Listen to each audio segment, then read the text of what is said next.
پہلا سوال، قرآن مجید میں کتنی مسجد کا ذکر آیا ہے؟ درست جواب، 4 مسجد کا۔ اگلا سوال، قرآن مجید میں کتنی صورتیں پیغمبر کے نام پر ہیں؟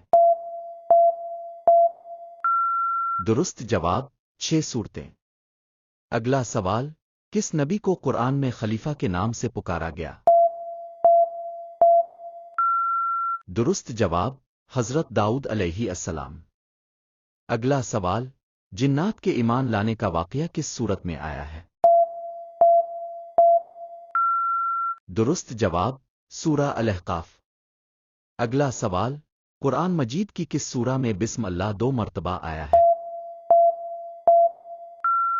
جواب ہے سورہ النمل میں۔ اگلا سوال، قرآن مجید کے پہلے حافظ کون تھے؟ اس کا جواب کمنٹ میں دیں۔ اللہ حافظ۔